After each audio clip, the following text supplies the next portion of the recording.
Meus amados, nós estamos em transição de material, né? Mas ainda não iremos dar início, propriamente dito, no livro que nós estamos iniciando, que é o livro do Orton, Simplesmente Crente. Teve 3 irmãos que pediram para mim o livro, eu já comprei, mas eu comprei 2 a mais. Se alguém quiser um desses 2 a mais, o valor é R$50, pode pegar aqui comigo depois, tá? Então, eu tenho 2 sobrando dos que pediram para mim, tá bom? Hoje nós vamos estudar sobre o Evangelho. Com certeza você já percebeu pela nossa liturgia, né? Pela nossa dinâmica de liturgia, o que nós iríamos estudar sobre esse Evangelho, né? Que Evangelho nós seguimos? E qual que é o poder do Evangelho sobre nossas vidas, sobre os nossos corações, sobre nossa família? Porque se você olhar para as pessoas, e você vai falar assim, eu sigo tal coisa, eu penso tal coisa sobre esse assunto, mas o que elas estão seguindo de verdade? Qual que é o Evangelho bíblico? Você já pensou? Nós temos dentro das igrejas tradicionais várias denominações. Nós temos presbiteriana, nós temos batista, nós temos presbiteriano independente, nós temos, e ainda estão dentro da linha tradicional, a renovada está dentro da linha pentecostal. Nós temos igrejas luteranas, são igrejas antigas, igrejas históricas. Nós temos aí, sai dessa linha das igrejas reformadas, nós aí entramos na que seria a segunda onda de igreja, que seria as igrejas pentecostais, igreja Assembleia de Deus, igreja Deus é amor, e assim vai. Aí nós temos a terceira onda, que seria as igrejas da graça, igreja universal, né? A igreja lá do mundial, né? É só galáxia, né? Mundial, assim vai, né? E aí vai o negócio não para. E aí a grande demanda que nós temos, porque para a pessoa que não conhece o Evangelho de Cristo Jesus, o que ela fala? Qual que é o conceito de que o mundo tem hoje? Falou de Deus, é bom. Mas será que é assim? Será que é desse jeito? Será que essa demanda de apenas falar de Deus pode ser o critério que eu posso utilizar para saber se é saudável, se é bom, se é santo, se edifica? Porque até religiões que, em certo sentido, fazem oposição ao cristianismo, também falam de Deus, também leem a Bíblia. E, de um certo ponto, tem uma vestidura, tem uma capa, que aparenta ser de Deus, mas que você vai ver a fundo, não é. Não é porque leu a Bíblia, é que vai falar de coisas boas. Porque um texto fora do contexto é usado como pretexto para falar o que você quiser, né? E isso nós temos que ter a consciência de que nós devemos olhar o Evangelho bíblico. Não é o Evangelho do Otoniel, não é o Evangelho da presbiteriana, não é o Evangelho do Calvino, não é o Evangelho de Lutero, mas é o Evangelho o quê? Bíblico. Esses homens tiveram uma importância muito grande na história de trazer esse conceito bíblico novamente à frente da igreja. Porque no momento da Reforma Protestante, as pessoas estavam se desviando da Bíblia para a tradição, vivendo a tradição da igreja imposta pela igreja, e aí pagando a indulgência, né, pagando serviços à igreja, como a missa, como pagando pela salvação do ente querido, né? E assim fazendo todo um processo de domínio sobre aquelas pessoas. Mas também, se nós olharmos para nós hoje, muitas dessas igrejas também exercem um processo de domínio sobre os fiéis. Domínio que a palavra de Deus não colocou, não impôs sobre eles. E aí, qual que é o evangelho bíblico e verdadeiro para nós? Nós devemos observar. Mas evangelho é as boas novas, né? Evangelho é as boas novas. A gente não aprende isso na escola bíblica dominical. É as boas novas. Ok, mas o que mais sobre isso a gente sabe? O que mais sobre isso nós temos o controle? O que mais sobre isso nós temos o conhecimento? Que boas novas é essa? E qual é essa boa nova? O que essa boa nova causa na vida da pessoa? O que essa boa nova realiza na vida da pessoa? Porque só saber que tem uma boa notícia vai adiantar? Só saber que existe uma boa notícia vai adiantar? Mas que notícia é essa? Né? Os jornais trazem notícias todos os dias. Eles trazem notícias todos os dias. Tem uma notícia nova também todos os dias. E algumas delas são muito ruins, mas algumas delas são boas. Mas vai causar impacto na minha vida? E o que vai mudar isso na minha vida? Porque você fala assim, Jesus é as boas novas, é Jesus. Aí a pessoa fala assim, tá, e? E o que isso tem a ver? O que isso tem a ver comigo? O que isso muda a minha relação interpessoal, minha forma de se relacionar com o mundo? O que isso me muda? Que Jesus é as boas novas. Nós temos que atentar sobre isso. E aí nós vamos observar aqui 2 textos para a gente dar início, propriamente dito, que é Romanos 1,16, e nós já lemos esse 16 aí já na nossa liturgia, né? E 1 Timóteo 3,16. Romanos 1,16 fala assim, pois não me envergonhe do Evangelho, porque é poder de Deus para a salvação de todo aquele que crê, primeiro do judeu e também do grego. 2 Timóteo 3,16. Toda a Escritura é inspirada por Deus, é útil para o ensino, para a repreensão, para a correção, para a educação na justiça. O que é o Evangelho? É essas boas novas. O que é as boas novas? É Jesus. Essa pergunta parece ser muito fácil de responder, mas o que ela vai implicar para a nossa vida? Talvez você tenha pensado somente em boas novas. É verdade, mas o que isso implica? O Evangelho com certeza é as boas novas, contudo devemos pensar um pouco mais sobre essa boa notícia.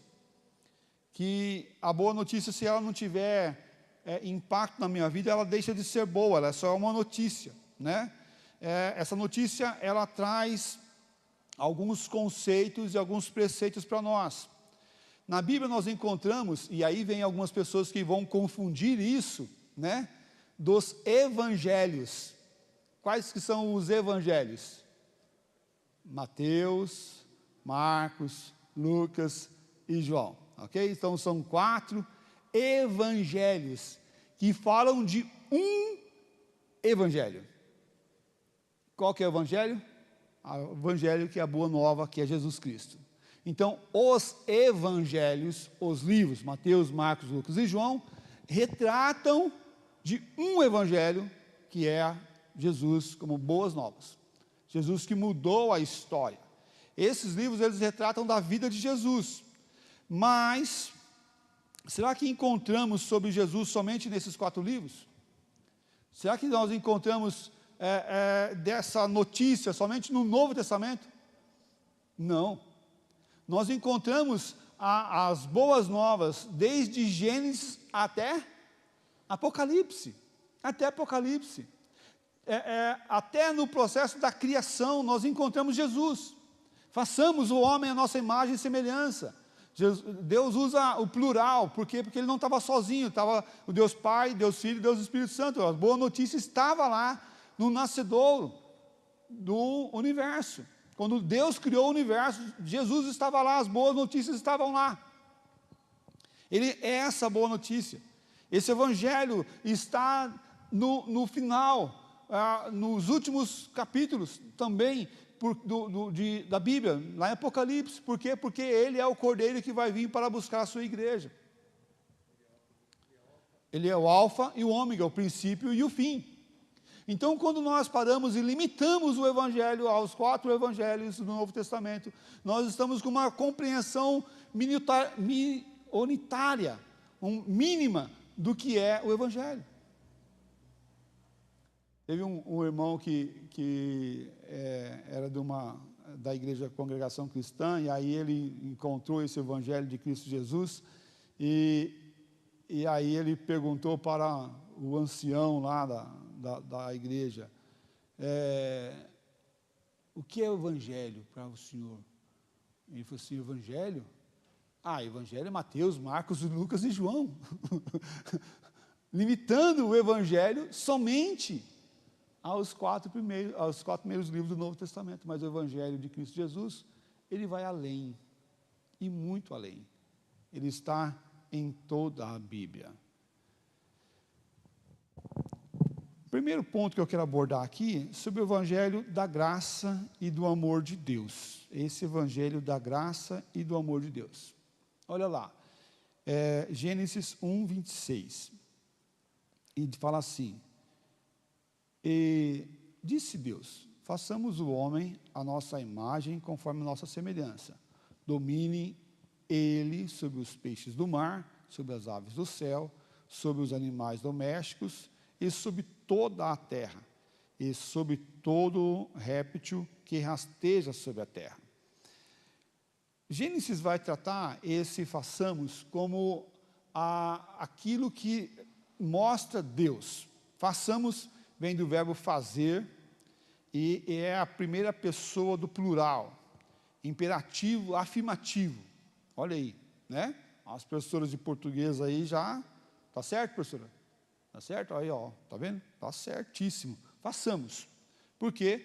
Porque não é eu faço, não é estou fazendo, não é, vamos fazer sim, aí já é plural, mas não é no singular, mas é no plural.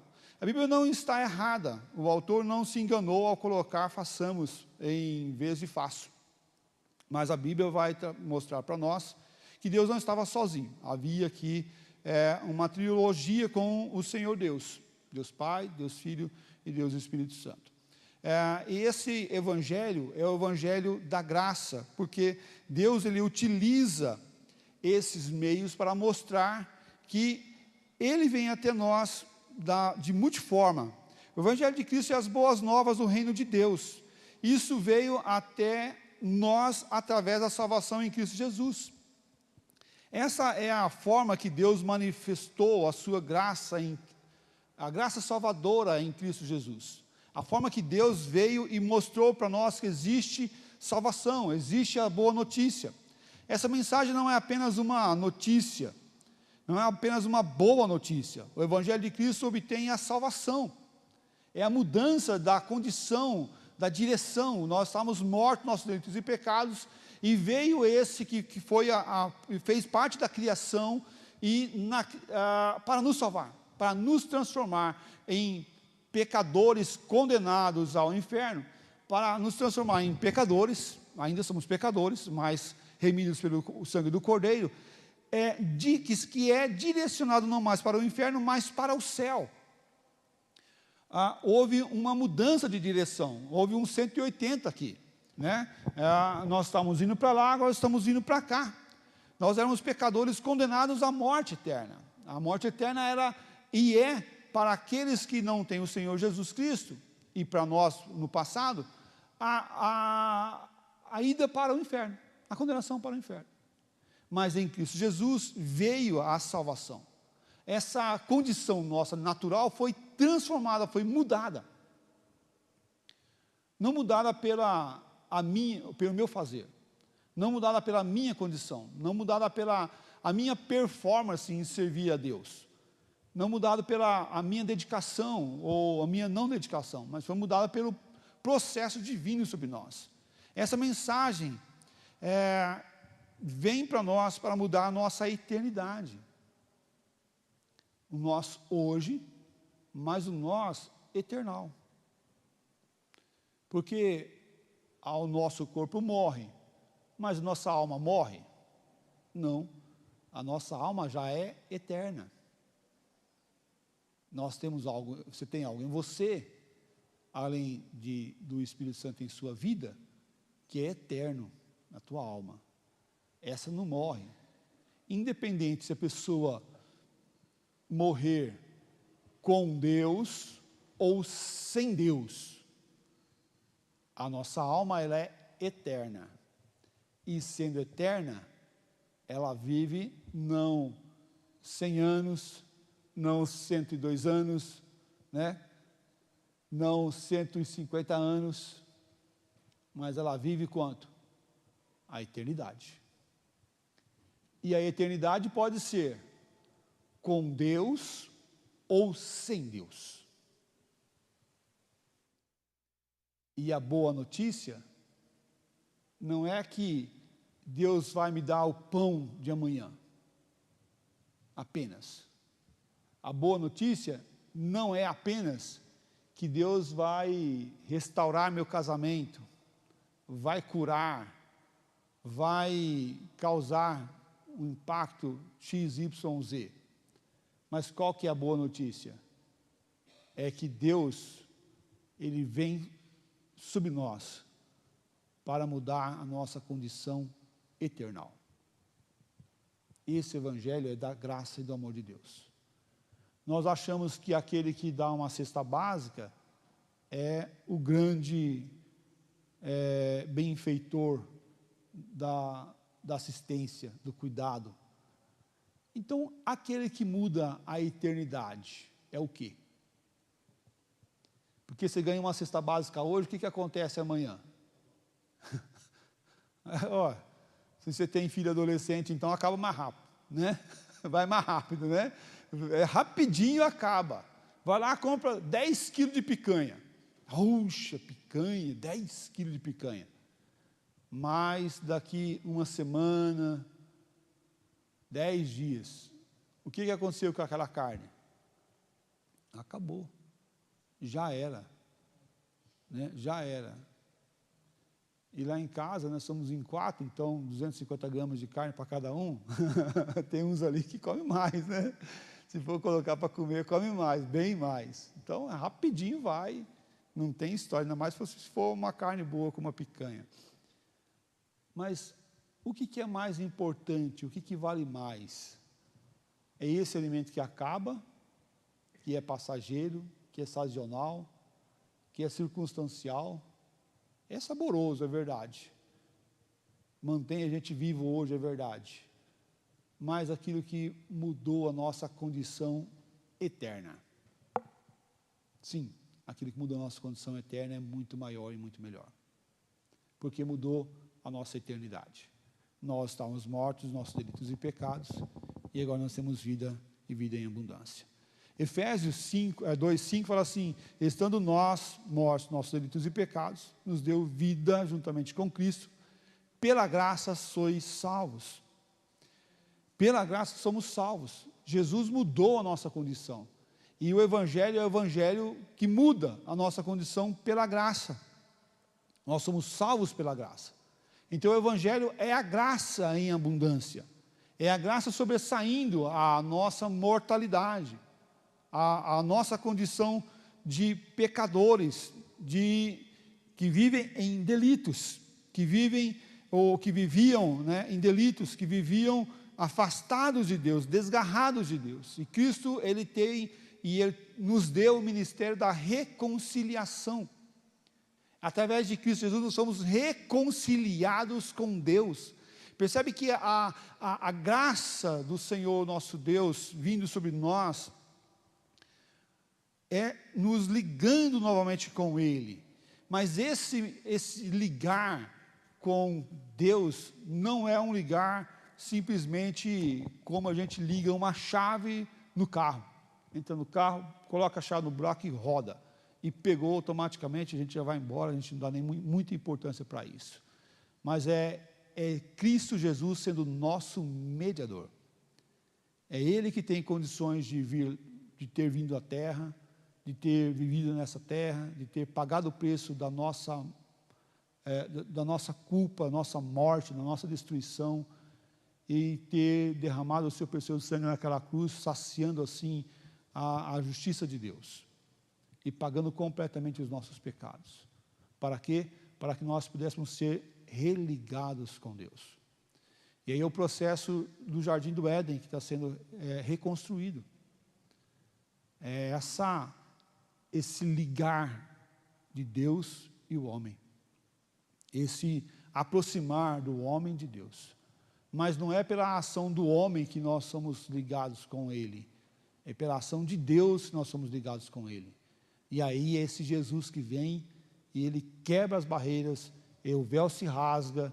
Nós temos livre acesso agora ao Santo dos Santos, a Deus, a presença de Deus, no ministério dessa graça maravilhosa e transformadora. Esse evangelho de Cristo Jesus, o evangelho bíblico, é o evangelho da graça. É o evangelho que muda daqueles que estavam desgarrados para estarem perto e ligados com Deus.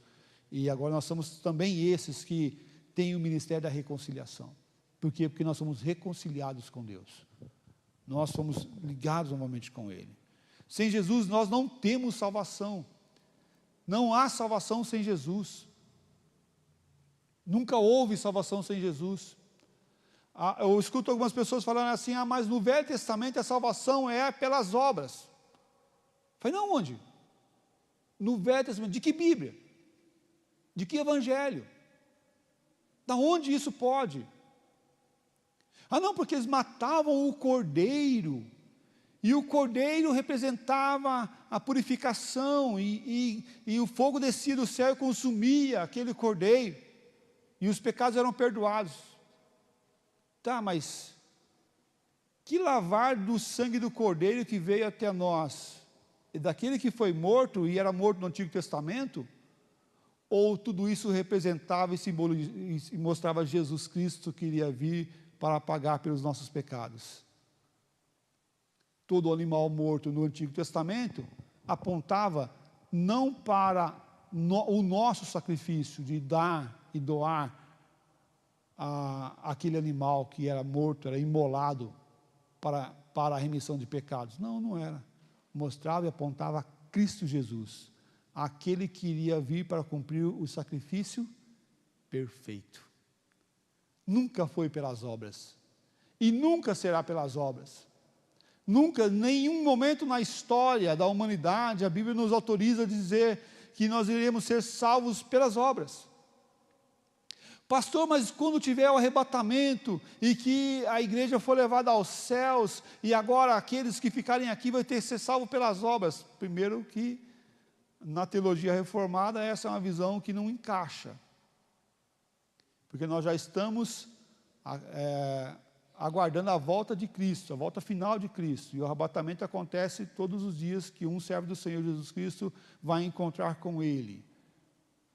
O servo do Senhor Jesus Cristo chega diante do trono de Deus, porque esse agora recebeu descanso eternal. Segundo, se pudesse ter salvação pelas obras, por que Jesus Cristo iria vir para morrer pelos nossos pecados? Deus falou, se vira aí, moçada. Se vira aí porque vocês pecaram, agora vocês devem resolver o problema de vocês. Vocês criaram o problema, agora resolva. Resolva vocês. Mas Deus sabia que nós não iríamos conseguir, porque ninguém pode ser salvo pelas obras. Se você pode andar 10 anos sem cometer uma infração, nenhuma infração, zero de infração, se você mora numa grande capital, é quase que impossível. É quase que impossível. Você mora numa cidade grande, com um trânsito complicado, como nós moramos aqui no ABC, São Paulo, é quase que impossível. Meu sogro, ele se gabava, eu tenho quase 30 anos de carteira e nunca recebi uma multa. Aí, a cidade que ele dirigia é Vilhena. Vilhena, agora está maior, tem uns 60 mil habitantes, 80 mil habitantes, menos 100 mil habitantes, mas na época era pequenininha, menor ainda. Nem quase semáforo tinha, nem quase fiscal de trânsito tinha. Então, quase que impossível mesmo ter uma multa, quase que impossível mesmo. Mas, se você vive a tua vida inteira sem cometer uma infração, mas em algum momento você não viu uma placa pare, parou num lugar que não era permitido parar, e veio um fiscal de trânsito e está lavrando a multa, aí você pode chegar para ele e falar assim: ô seu guarda, eu tenho 30 anos de carteira, eu nunca recebi uma multa, agora o senhor vai me multar, eu sempre, mas aquela placa está longe, eu não vi porque ela está atrás do meu carro, está lá atrás, eu não percebi que tinha uma placa lá, por favor, não me multe, seu guarda, eu não vou ter dinheiro para pagar essa multa. E o que ele vai falar para você? Ele vai pegar e vai rasgar a multa e vai jogar fora? Ele fala assim: cidadão, resolva os seus problemas, eu estou só cumprindo com o meu trabalho. Eu não posso fazer nada, eu já estou lavrando a multa. Recorra, faça o que você quiser. Mas todo mundo sabe, quando a gente recorre, é só para ganhar tempo, porque, via de regra, entre a palavra de confiança, que é o agente, e a palavra de não confiança, que somos nós perante aquele que vai julgar, qual a palavra que vai ficar? A palavra do agente, que é a palavra de confiança. Então, não adianta você argumentar, não adianta você ganha tempo para pagar, pelo menos, a multa. Mas o que isso tem a ver com a gente? Você pode viver a tua vida inteira sem cometer nenhum pecado. Apenas um pecado já seria o suficiente para te condenar. Apenas uma transgressão. Mas eu sou pessoa boazinha, eu não faço nada de errado. Será? Então, sim, ainda assim, né? O pecado ainda está na nossa natureza pecaminosa, porque em pecado me concebeu a minha mãe. Mas vamos deixar esse ponto ainda de lado. Mas pensa assim, você está vivendo 365 dias no ano, durante, 46, 47 daqui a alguns dias. Mas durante 46 anos, será que em nenhum momento da minha história eu não fiquei bravo com alguém, eu não me irritei, eu não desejei algo que não poderia, não desejei a morte de alguém, é complicado, não é isso? Com certeza, mas mesmo se eu vivi corretamente sempre, e em algum momento tive essa ação, apenas um pecado já seria o suficiente para a minha condenação. Mas nós estamos falando ainda de pensamentos e de ações, né? Porque tem pensamentos de pecado de pensamentos, mas de consciência, porque tem pecados que estão no nosso subconsciente, nos nossos pensamentos que não estão às claras, porque Deus também é aquele que julga pensamentos, mesmo seja consciente ou inconsciente. Mas eu não tenho domínio sobre esses pensamentos. O problema é teu. É você, é a tua pecaminosidade agindo e interferindo em você.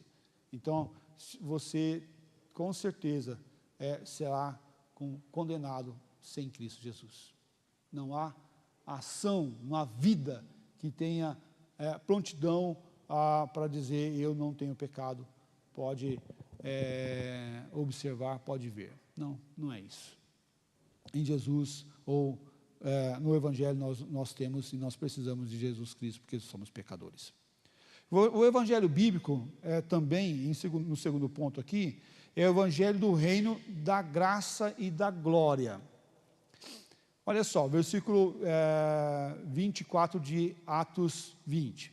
Mas em nada tenho a minha vida como preciosa para mim, conquanto que complete a minha carreira e o ministério que recebi do Senhor Jesus, para dar testemunho do Evangelho da graça de Deus. O Evangelho da graça de Deus. Mas olha só, Mateus. Percorria Jesus toda a Galiléia, ensinando nas sinagogas, pregando o Evangelho do reino de Deus, e curando toda sorte de doenças e enfermidades entre o povo. O Evangelho de Cristo, sim, é o Evangelho de Cristo, mas percebe que é o Evangelho do reino de Deus. Deus tem o seu reino, o seu reino. Quando nós oramos a oração do Pai Nosso, vem a nós o quê? O seu reino. É o reino de Deus, que Ele reina. Existe um rei. Quem que é o rei? É o rei nosso Deus. E esse é o Evangelho de Cristo. É as boas novas de Cristo. É o Evangelho do reino da graça. Não mais o reino da destruição. O Evangelho de Cristo. E por isso ele fala, o apóstolo Paulo, o texto nós já lemos, não me envergonhe do Evangelho. Não me envergonhe do Evangelho. Sim, mesmo o apóstolo Paulo, no capítulo 15, versículo 19, ele fala assim, olha,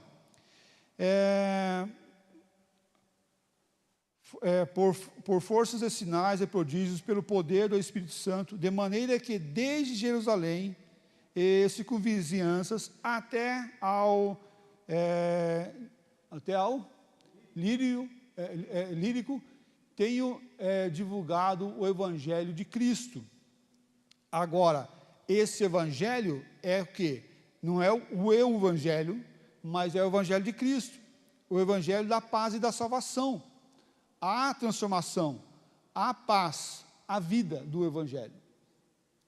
Mas, como assim, pastor? Aquele que roubava, não rouba mais. Aquele que matava, não mata mais. Aquele que furtava, não furta mais. Aquele que não trabalhava, agora trabalha. Para que possa ajudar o outro, para que possa amparar o outro. Esse é o Evangelho de Cristo. É o Evangelho que muda a minha condição eternal, que nós vimos no ponto anterior. Aquele que estava condenado ao inferno, agora está, vamos colocar assim, condenado ao céu, né? No senso de punição, né? Você vai para o céu, tá bom? Eu te condeno a passar a eternidade no céu. Olha aí, né? Que condenação boa, né? Que boa punição, né? Quero isso, né? Nós temos isso, na verdade, graças a Deus por isso. Mas é o Evangelho também que muda a nossa condição hoje. A grande demanda é que nós somos imediatistas, né? Nós temos um senso imediato. A gente quer o eterno, mas a gente quer o hoje também. Mas o Evangelho de Deus, através de Cristo Jesus, não é o Evangelho só do amanhã, mas é o Evangelho do hoje. Esse, venha a nós o teu reino. Nós já estamos pedindo que o reinado de Cristo se estabeleça em nossa vida. O reinado de Cristo estabeleça não só na eternidade, que isso é óbvio, vai ter um lugar onde vai ter tristeza, choro, ranger de dente, nós vamos estar na presença plena de Deus e lá não há maldade, mas nós estamos pedindo que o reino de Deus venha sobre nós hoje, mudando a nossa condição hoje. Mas é interessante que isso muda quem é o rei da nossa vida, quem é o Senhor da nossa vida, quem nós vamos servir. Lembra, tinha um evangelho, um programa, os 4 evangelhos, né? O evangelho de pregação explosiva, né? De pregação rápida. E lá, né, tinha um livrinho assim, com 4 pontos do evangelho, né? E lá tinha uma paginazinha, eu lembro quando era criança, que tinha um círculo, tinha uma cadeirinha no centro do círculo, e aí a cadeirinha era como se fosse um trono, e aqui dentro, em cima do trono tinha um eu. Então, e tinha um monte de símbolos, tudo bagunçado dentro desse círculo. Esse círculo representava a vida da pessoa, e o trono representava quem que era o rei, quem reinava na vida dele. Aí tinha o eu, no lado, e a cruz de Cristo fora do círculo. E todo o círculo bagunçado e desorganizado. Aí, essa representava a pessoa sem Jesus. Aí, uma segunda página, numa outra página, tinha o mesmo círculo, o mesmo trono, aí Cristo sentado no centro, no trono, o eu não fora do círculo, mas dentro do círculo, porque é minha vida, eu estou lá, mas todos os pontos já não estavam mais desorganizados, já estavam organizados. Por quê? E o que isso simbolizava para nós? Simbolizava que, quando o eu manda, o que acontece quando o eu está mandando na nossa vida? A gente está desconecto. Aí não é o reino de Deus sobre a minha vida, é o meu reino sobre a minha vida. É o meu reinado sobre a minha vida. Então, a minha vida, quem manda sou eu. Eu que mando na minha vida, ninguém manda na minha vida, eu sou autônomo, eu sou vacinado, né? Eu sou vacinado, sou de maior, né? Sou emancipado, e quem manda na minha vida sou eu, né? Ô, doce engano, né? Doce engano. Os adolescentes, né, e os jovens, né, que estão próximos de completar seus 18 anos, né? Fala assim, não vejo a hora de eu completar 18 anos, porque aí eu vou ser de maior, né? Vou ser de maior, vou poder fazer o que eu quiser da minha vida. Doce engano, né? Doce engano. Aí a primeira decepção é quando você chega nos 18 anos, você descobre que você não é completamente emancipado ainda. Né? Se você não for casado, você não é emancipado ainda. Você tem que estar casado, porque a emancipação maior é com 21. Né? Ponto. Então, a primeira decepção. A segunda decepção, aí você vê que os boletos vão começar a chegar daqui a pouco, né? E você fala assim, nossa, mas eu não queria ir trabalhar hoje. Tá, mas você não deve fazer só o que você quer, você tem que fazer o que você tem que fazer. E ponto, né? Existe uma demanda que você tem que cumprir, que se você não cumprir, você vai sofrer as consequências por isso. Faça o que eu quiser, eu agora sou de maior. Não faz. Mas tem um outro problema. Quando nós queremos coordenar a nossa vida, nós vemos que nós estamos no eu-evangelho. Já não é o evangelho mais de Cristo, mas é o evangelho do eu. Eu quero tal coisa, porque eu tenho o direito de ser feliz. Eu desejo tal coisa, porque eu quero isso, eu quero aquilo. Eu não admito tal coisa. Ponto. Ok, mas o que Deus fala sobre isso? O que teu rei fala sobre isso? Né? O que teu rei fala sobre isso? E aí é o ponto que nós devemos ter a demanda da nossa caminhada. Não é o eu, mas o que Deus quer. Né? Não é o que eu acho, mas é o que Deus acha. É o que Ele quer, é o que Ele mandou fazer. E nós vamos obedecer não a nós, mas a Deus, porque é o reino de Deus sobre nós. E aí nós podemos já pensar que eu posso estar mais sobre o reino de Deus ou menos sobre o reino de Deus. É quase como aquela fala assim, direção conjunta, né? Mas será que isso acontece? Algumas coisas o eu, algumas coisas Deus. Não, não acontece. Ou eu estou ou não estou. Quem não é por mim é o quê? É contra mim. Quem não ajunta, o que faz? Espalha. Então, é certo que questões da nossa vida e do nosso coração vai ter que ser trabalhado mais ainda. Mas eu não posso querer assumir o controle, sentar no trono. Algumas vezes a gente encontra pessoas assim, por que Deus deixou isso acontecer comigo? Por que Deus permitiu tal coisa comigo? Mas espera um pouquinho, será que é você que está coordenando ou é Deus que está coordenando? A primeira questão que a gente tem que pensar é essa. Porque se eu estiver coordenando a minha vida, se eu estiver dando meus passos, aí Deus não tem nada a ver com isso. Quem foi que fez foi eu. Eu gosto de uma frase assim, tudo de bom que existe em mim veio de Deus. Tudo que de mal que eu faço, ainda sou eu, tentando brigar com Deus, assumindo o controle da direção, assumindo o controle da minha caminhada. Mas nós devemos olhar para o Evangelho de Cristo. e viver esse evangelho, o reino de Cristo sobre as nossas vidas. O evangelho da paz e da salvação, lá em Efésios 1:13, fala assim: em quem também vós, depois de ouvirdes a palavra da verdade, o evangelho da vossa salvação, tendo nele também crido, fosse selado com o Espírito Santo da promessa. Em quem nós também, nós temos nós ouvimos, nós vemos esse evangelho da verdade, da salvação, e nós temos uma promessa, a promessa de estar com ele. E aí, olha que interessante, né? Quando o apóstolo Paulo fala sobre a armadura do cristão, calçai os pés com a pregação do evangelho da paz, lá em Efésios 6:15.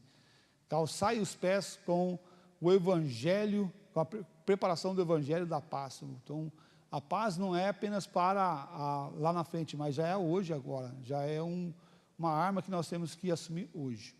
E em terceiro e último ponto que eu quero abordar aqui, sobre esse evangelho bíblico, é o evangelho eterno. É o evangelho eterno.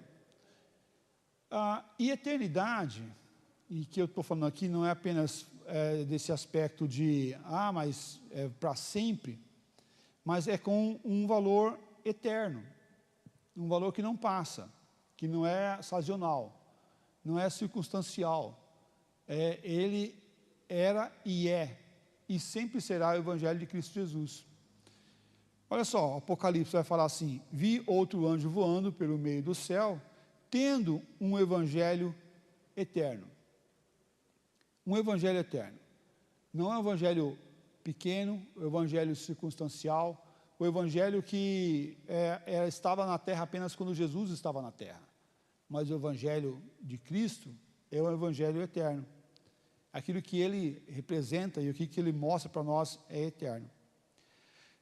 Tem um pensador que ele escreveu o livro sobre o evangelho. O que é o evangelho? É o Greg Gilbert. Ele fala assim: o evangelho delimitado leva uma adoração delimitada. O evangelho que é pequeno leva uma adoração pequena. Mas se eu tenho uma consciência de que o evangelho é muito maior do que a minha história, do que os meus dias, do que os dias da humanidade, e aí a gente já larga para todo o tempo do homem sobre a terra, mas isso não limita o evangelho, não é maior que o evangelho. O evangelho é maior do que isso. Por quê? Porque ele é eterno, ele não é pequeno. Um evangelho de pensamento limitado, pequeno, vai levar também uma adoração limitada e pequena. Se nós não entendermos que esse evangelho é maior, e maior até mesmo do que a gente, e passará o céu e a terra, mas as minhas palavras não passará, mas do que ele falou? Ele falou do evangelho de Deus, de Cristo Jesus. Então esse evangelho não é limitado ao tempo, não é limitado ao espaço, não é limitado às circunstâncias, mas é o evangelho eterno. Isso quer dizer o quê? Que Abraão já viveu nesse evangelho. Isso quer dizer o quê? Que os nossos tataranetos vão viver nesse evangelho, até Cristo voltar. E lá nós estaremos frente a frente com esse evangelho. Não vai acabar. Não vai acabar. Não vai passar. O apóstolo Paulo escreveu o seguinte: pois não me envergonho do evangelho, porque é poder de Deus para a salvação de todo aquele que nele crê, primeiro do judeu e também do grego. 17. Visto que a justiça de Deus se revela no evangelho, de fé em fé, como está escrito, o justo viverá por fé. Não, volta, 17, deixa lá 17. A justiça de Deus se revela no quê? No evangelho. E o que nós encontramos, por exemplo, o que Deus vai fazer e tem feito já, nos perdoando de todo o pecado. Que eu só abra lá em 1 João, capítulo 2, versículo 1. Não estava aqui no texto aqui, mas a gente vai colocar lá. Está aí? Tem aí? Tem, pode pôr. Aqui pagou. Pode. Ah, aqui voltou, agora voltou. Isso. Estava apagado aqui. Lá também estava? Não? Não, aqui estava apagado. Filhinhos meus, essas coisas vos escrevo para que não pequeis. Se todavia alguém pecar, temos o quê? Tá. Mas o que esse advogado vai fazer? Jesus Cristo, o justo. Então, nós temos esse advogado, que é Jesus Cristo, o justo. E vai lá, 2. Ele é propiciação pelos nossos pecados, e não somente pelos nossos próprios pecados, mas ainda pelo pecado do mundo inteiro. A ação do Senhor é nos purificar de toda essa injustiça. E Jesus Cristo, Ele é esse nosso advogado, ainda. Mas vai ser um dia que ele vai vir, agora não mais como advogado, mas como quem? O juiz, como julgador. Agora ele vai vir para julgar. Por enquanto, é esse evangelho da graça. Depois, quem vai fazer justiça? Esse mesmo. E quem faz a justiça? A justiça não é a justiça, a lei. Quem aplica a justiça, certo? Que é o juiz. Condenado, livre, solto, absorvido. Ele é a justiça, representa a justiça. E isso nós vamos observar aqui na palavra do Senhor Deus, hoje, Cristo é esse da graça, é o nosso advogado. O evangelho da graça. Mas também o evangelho da justiça. Onde vai separar os dele e os não dele. E isso, o justo viverá pela fé. Quem que é esse justo? Quem recebeu a justiça de Deus. Esse evangelho da justiça de Deus. É o evangelho dessa graça. Continuando a leitura lá de Romanos, e ele fala assim, versículo 18, a ira de Deus se revela do céu contra toda a impiedade e perversão dos homens, que detêm a verdade pela injustiça. O que é injustiça? É a falta da justiça, certo? A injustiça é a falta da justiça, é o mal. Mas quem faz o bem? É Deus. E Ele faz o bem através do quê? Do evangelho dEle. Essa é a ação dEle. Porquanto o que de Deus se pode conhecer é manifesto entre eles, porque Deus lhe manifestou. Versículo 20. Porque os atributos invisíveis de Deus, assim como o seu eterno poder, como também a sua própria divindade, claramente se reconhecem desde o princípio do mundo. E percebe que ele está falando agora dessa criação, esse poder de Deus se manifesta lá, mas esses atributos invisíveis de Deus também estavam lá. Sendo percebido no meio das coisas que foram criadas, porque também toda a criação mostra a Deus. Eu posso olhar para a criação e ver, olha, existe uma criação perfeita. E essa criação perfeita, somente um ser perfeito pode ter feito essa criação perfeita. Não existe perfeição vindo da imperfeição. Não tem como. Só vem perfeição do perfeito. Já que a criação é perfeita, um ser perfeito criou. Então é o que o filósofo pensou sobre isso também. Porquanto, tendo conhecimento de Deus, não o glorificaram como Deus, nem lhe deram graças, antes se tornaram nulos os seus próprios raciocínios, obscurecendo-se-lhes o coração insensatos. No livro do apóstolo Paulo aos Romanos, há uma acusação muito forte. Paulo declara que a humanidade pecou por não dar glórias a Deus. Por não dar glórias a Deus. Eles não confessavam o nome de Deus, não reconheciam a ação de Deus. E o que aconteceu com eles? Foi obscurecido o coração deles. A consequência de não dar glórias a Deus, não exaltar o nome de Deus, houve uma consequência clara e direta. O coração deles foi obscurecido. O mal entrou por não dar glória a Deus, por não exaltar o nome de Deus. E aí toda a consequência, você vai ver no texto lá de Romanos, mudaram os seus desejos, até sexuais, desejos de pensamentos, de ações. Aquilo que era natural se tornou não desejável, mas aquilo que era não natural, e assim por diante. Eles mudaram a glória de Deus, corruptível, em semelhança à imagem do homem corruptível, bem como de aves, répteis e quadrúpedes, e assim vai. E isso nós vamos observar que todo aquele que não dá glória a Deus, o coração também será obscurecido. A vida não reina ali. O coração dele está cheio de maldade e de injustiça.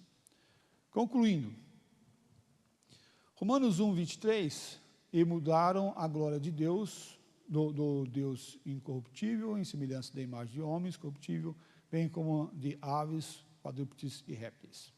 Pensamos um pouco a maldade do mundo, está aumentando ou diminuindo? Pensa aí, pensa um pouquinho, a maldade do homem está aumentando ou está diminuindo? Está aumentando. Ah, mas nós estamos em evolução, para onde? Vamos conversar um pouco do conceito de evolução aí, porque o negócio está meio complicado, hein? O que está evoluindo? A maldade ou a bondade? Poxa vida, vamos falar a verdade, hein? Nós temos cada dia mais facilidade nas coisas, não é? Poxa vida, olha, eu moro a 8 quilômetros da igreja. Há 20 anos atrás, para fazer esse trecho, 30 anos atrás, para fazer esse trecho, quanto tempo demoraria? Talvez de bicicleta, a pé, né? Eu já vim da minha casa aqui a pé. Dá 1h20, mais ou menos. 1h20, andando bem, né? Uma boa caminhadinha, né? Dá para fazer um bom cardio aí, né? O meu cardiologista fica feliz. E eu muito mais ainda, né? Porque é o meu coração, né? É o meu coração. Mas, hoje de carro, eu gasto 20 minutos. 30 minutos, 20 minutos, dependendo das obras que estão sendo realizadas ali na Avenida dos Estados. 20, 30 minutos. 30 minutos a gente coloca o tempo que é mais ou menos que a gente gasta. Hoje eu fiz um pouquinho menos aí, estava pouco trânsito, deu sorte de pegar os semáforos mais abertos, deu 20 minutos. Mas é o tempo mínimo que a gente consegue fazer. Mas antigamente era 1h20, 1h30, dependendo. Então dá uma grande diferença, não dá? Estamos cada dia mais fácil. Hoje você assiste o canal que você quiser, na hora que você quiser, a programação que você quiser. Lembra antigamente quando tinha um filme? Ia passar o filme da segunda-feira, como que era aquela sessão da noite, lá segunda-feira? Nossa, esqueci o nome daquela... Tela quente, Supercine, alguma coisa, tela quente, alguma coisa assim. E aí a gente ficava esperando, o Rambo vai passar na tela quente, né? Ou domingo à tarde, a gente ficava lá, mas que hora que vai ser? Não vai ser, vai começar às 21h. Nossa, mas vai terminar tarde, será que meu pai vai deixar eu assistir e tal? E vai de cá, a gente ficava esperando a estreia do filme, né? E ligava antes ainda para não perder, para quando acabar a novela já, né? Porque tinha que terminar a novela e já começava. E o pai não deixava a gente assistir novela, mas de jeito maneira. Imagina assistir novela. Aí a gente ficava lá e quando você ficava com vontade de fazer xixi, você ficava segurando, até vinha um comercial que não dava para parar. Aí você tinha que esperar e saia correndo. Aí, quando eu tinha muitos irmãos, ia 3, 4, não, agora eu, sai, você está acabando o comercial, vamos lá. Hoje, como é que a gente faz para assistir um filme? A gente vai lá, liga no streaming que você tem lá, escolhe, começa a hora que você quiser, para a hora que você quiser. Você não precisa nem levantar mais do sofá para trocar de canal, para esperar, dar pausa, aumentar o volume, baixar o volume. Tudo mais fácil. Hoje a gente faz reunião online com pessoas do outro lado do mundo. A gente estuda online com professores que você nunca viu presencialmente. Você faz pós-graduação, você viaja numa velocidade tremenda.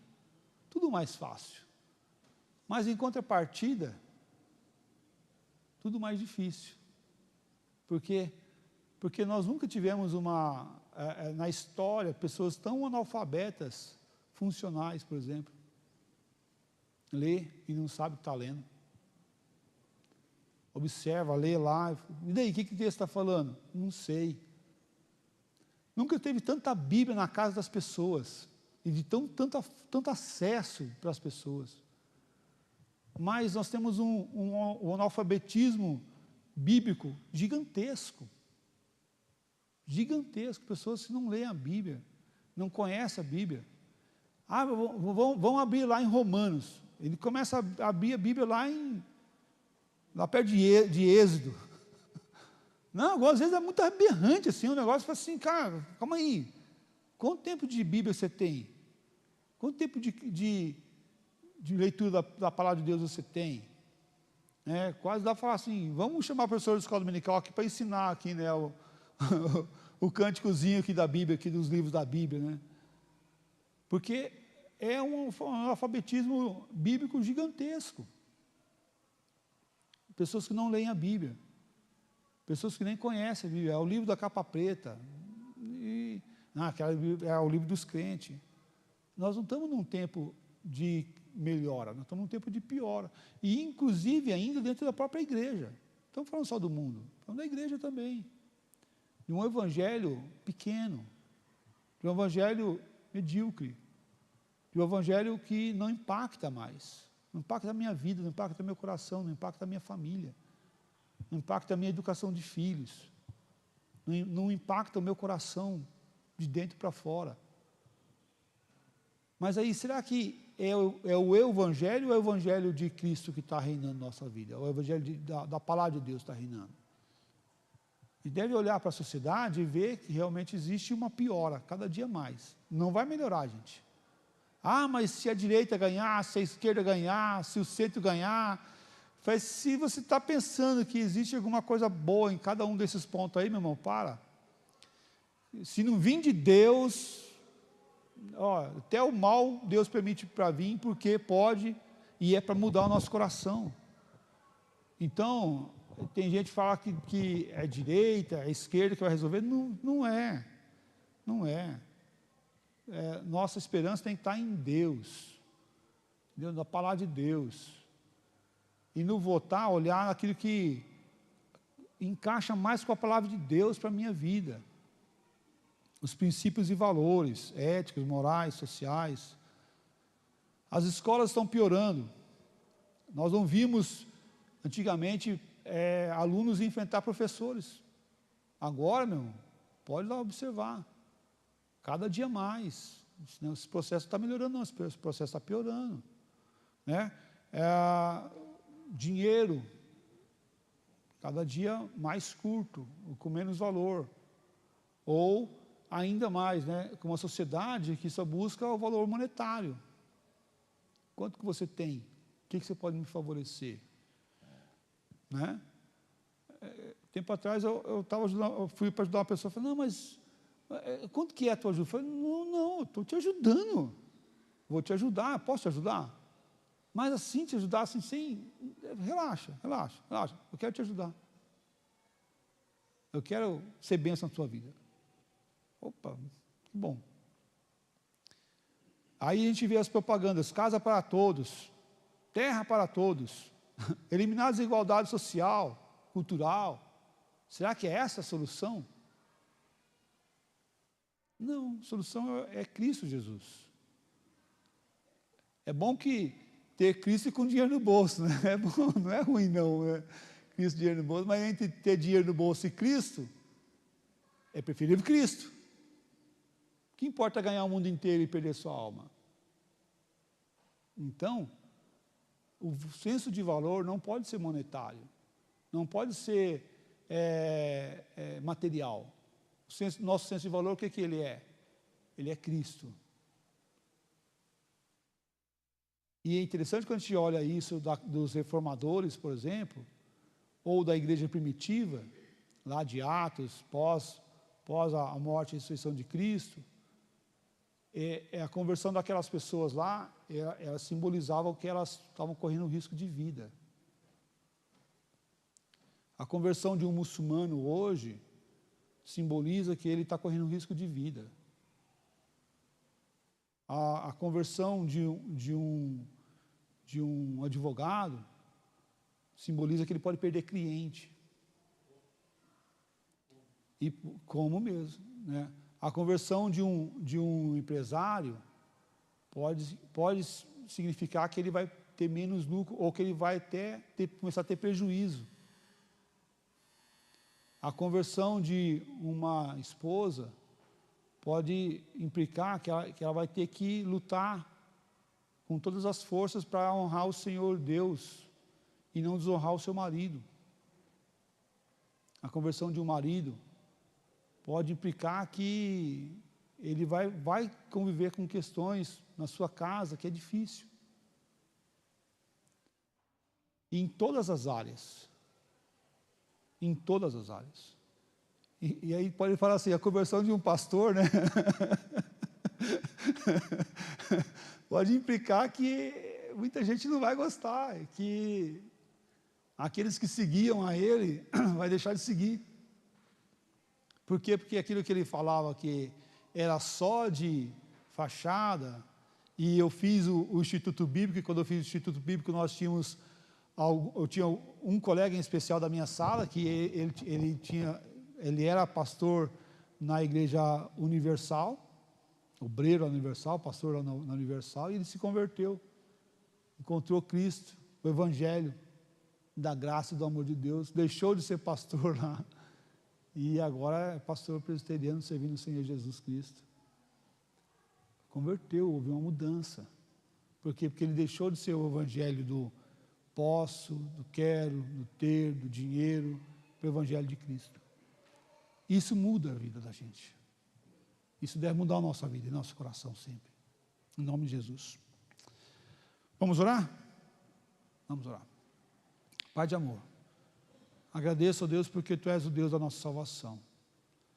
Peço ao Pai que o Senhor esteja nos dando força, graça, misericórdia, para que Teu Evangelho venha nos impactar de dentro para fora.